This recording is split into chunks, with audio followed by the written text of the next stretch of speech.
Oke Nana, selamat pagi. Assalamualaikum warahmatullahi wabarakatuh. Kembali kita lanjutkan materi kita. Dalam hal ini kita akan membahas materi momen inersia. Apa itu momen inersia? Saya ingin memberikan gambaran pada materi dinamika partikel atau hukum Newton. Dulu ketika kita belajar hukum Newton, gitu ya. Jadi dulu ada, kalau kita ingin menggeser suatu benda, kita harus memberikan gaya, gitu ya. Kemudian ukuran malas tidaknya, ukuran inersia, ukuran sulit tidaknya digeser itu ditentukan oleh suatu besaran yang disebut dengan massa, ya seperti itu. Kemudian maka berlakulah hukum 2 Newton. M kali M dikali A. Jadi seperti itu. Nah ini ya, kalau geraknya hanya bergeser saja. Nah kemarin pada awal dinamika rotasi kita sudah membahas bahwa untuk menggeser suatu benda dia harus diberi gaya, dan untuk memutar suatu benda kita harus memberinya namanya momen gaya. Ya berarti gaya itu sepadan dengan momen gaya, kira-kira seperti itu. Nah lalu apa yang membuat benda itu mudah diputar dan sulit diputar? Kalau ini kan mudah tidaknya digeser bergantung pada masanya. Jadi semakin besar masanya maka semakin sulit digeser. Nah lalu pada benda yang berputar yang diberi momen gaya itu, apa faktor yang menentukan benda itu susah gampangnya diputar? Nah dalam dinamika rotasi benda tegar ada satu besaran lagi yang disebut dengan momen inersia. Jadi seperti itu. Apa itu momen inersia? Berikut ini akan saya jelaskan. Ya, jadi momen inersia itu kira-kira penjelasannya seperti ini. Ya, kalau dari definisi adalah hasil kali massa. Ini ada sebuah partikel. Ya, ini partikel. Anggap massanya sama dengan M. Terus jaraknya, mohon ini saya ganti dengan R kecil ya. Kalau R besar umumnya jari-jari. Ya, jadi suatu partikel, bukan benda ya, partikel ya, benda titik yang jaraknya R kecil dari suatu sumbu rotasi. Maka momen inersia partikel ini, ukuran inersia, ukuran susah tidaknya diputar itu bergantung pada massa dan R, dan dirumuskan sebagai I sama dengan M dikali R kuadrat.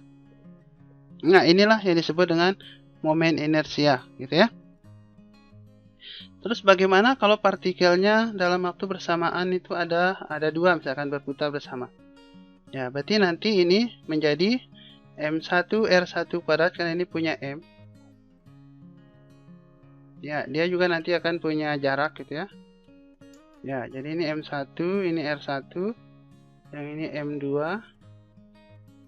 yang ini adalah R2, maka momen inersia totalnya berarti M1 R1 kuadrat ditambah M2 R2 kuadrat, seperti itu. Misalkan bagaimana kalau partikelnya ada 3, misalkan massanya M3. Terus ini jaraknya ke sumbu rotasi sama dengan misalkan sama dengan R3. Maka momen inersia totalnya adalah M1 R1 kuadrat tambah M2 R2 kuadrat ditambah M3 R3 kuadrat. Gitu ya. Jadi dan seterusnya sampai dengan yang terakhir. Nah, ini konsep dasar momen inersia. Lalu nanti bagaimana dengan momen inersia benda tegar atau benda yang partikelnya banyak sekali atau tak berhingga, nanti saya jelaskan. Jadi kita pahami dulu apa itu momen inersia dari sebuah partikel. Kita lihat contoh soalnya supaya lebih jelas sebagai berikut ini. Ya, misalkan ini ada suatu sistem partikel yang terdiri dari M1 ini, ada M2, ada M3, gitu ya. Ya, pertanyaannya adalah tentukan momen inersia sistem partikel di bawah ini jika diputar dengan berputar di M1, di titik A, ini sumbu putar awalnya, kemudian di M2, ya ini sumbu putar awalnya A, kemudian di M2, dan yang terakhir di M1. Ya, jadi ada 3 titik yang jadi sumbu rotasinya. Nah, nanti kira-kira yang beda dari sini apa? Yang jelas masanya tetap sama. Gitu ya. Jadi masanya tidak berubah. Yang jelas yang akan berubah adalah R-nya. Gitu. Jadi R kecilnya yang berubah. Kalau sumbunya di A, maka yang jadi R1 adalah A ini. Seperti itu. Yaitu jarak M1 ke titik A. Ingat ya, tadi momen inersia rumusnya I sama dengan M kecil dikali R kuadrat. Seperti itu. Yang M kecilnya M1, R-nya ini adalah jarak partikel ke sumbu rotasi, berarti jadi A. Terus R2-nya yang mana? Ya. Oke, nanti R2-nya mana? Berarti jarak M2 ke titik A, dalam hal ini adalah B. Terus R3-nya yang mana? Untuk kasus yang A, berarti R3-nya nanti adalah C. Seperti itu. Gitu ya. Jadi dijumlahkan M1 R1 kuadrat tambah M2 R2 kuadrat tambah M3 R3 kuadrat. Sampai situ saja karena partikelnya cuma 3. Nah, kemudian nanti bagaimana kalau sumbu rotasinya di M2? Nah, ingat M-nya tidak berubah ya. Kalau sumbu rotasinya di M2, maka yang berubah adalah R1, R2, dan R3-nya berubah. Kalau sumbu rotasinya di M2, maka R1-nya bukan lagi sama dengan A. R1-nya jelas jarak M1 ke M2, yaitu A ditambah B. Jadi yang ini, dari sini ke sini. Nah, ini yang jadi R1-nya. Gitu ya. M2-nya berapa? R2-nya berapa? Ya 0. Kenapa? Karena sumbu rotasinya ada di M2. M2-nya nggak punya jarak ke sumbu rotasi. Terus R3-nya berapa? Berarti yang ini, jarak M3 ke M2. Yaitu C dikurang B. Gitu ya. Oke, mari kita lihat jawabannya.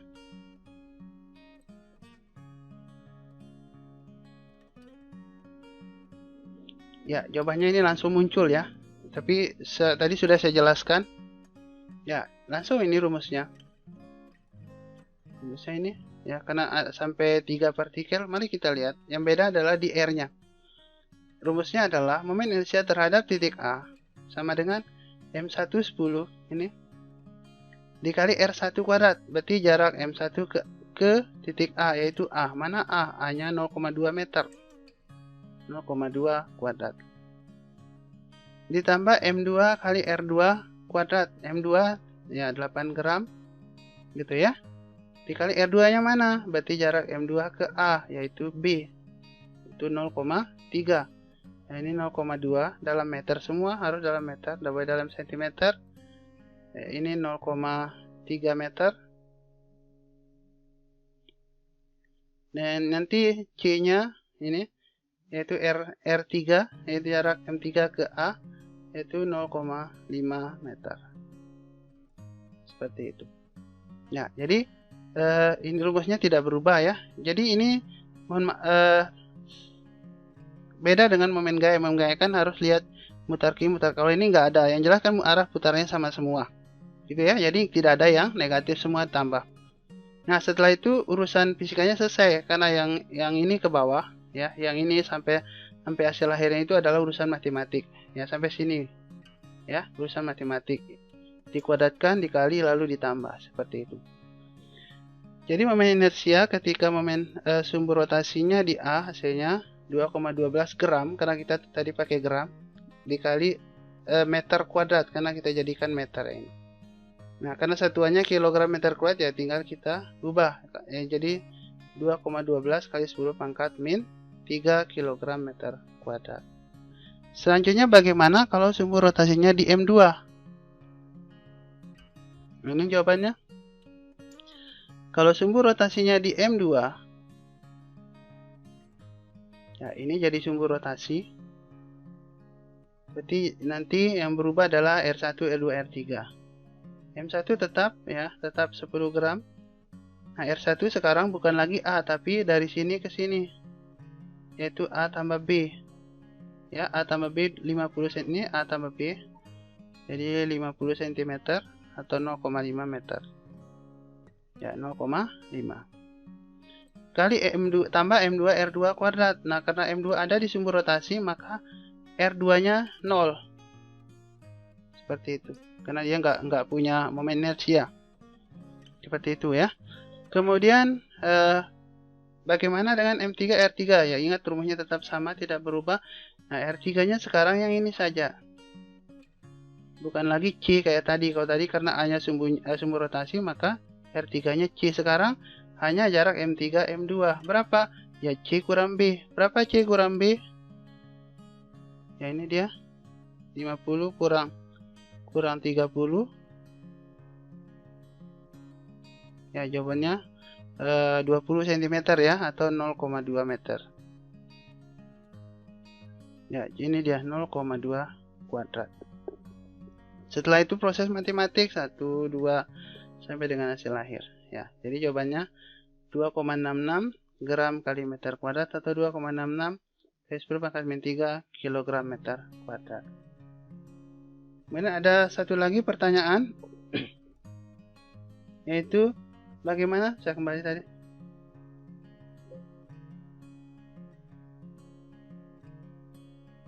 Bagaimana dengan kalau sumbu rotasinya di M1? Ya, prosesnya sama kayak tadi ya. Kalau sumbu rotasinya di M1, ya sama saja. Yang beda itu adalah nilai R-nya. Ya, kalau ini sumbu rotasi, maka R1-nya 0, R2-nya berapa? Ya, R2-nya ya A ditambah B, yaitu jarak M2 ke M1. A tambah B berapa? 0,5 meter, 50 cm ya. Kemudian R3-nya berapa? Ya, R3 adalah jarak M3 ke M1. Jadi semua ini dari sini sampai sini. Berapa? A ditambah C. A tambah C berapa? Ini ditambah hasilnya 70 cm atau 0,7 meter. Ya, jadi rumusnya sama ya. Jadi yang beda itu hanya R saja.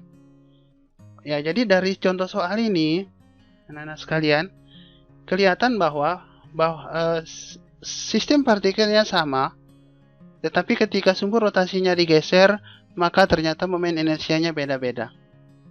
Ya, jadi momen inersianya beda-beda. Ya, nanti saya jelaskan di momen inersia benda tegar. Oke, untuk sementara cukup dulu untuk momen inersia partikel supaya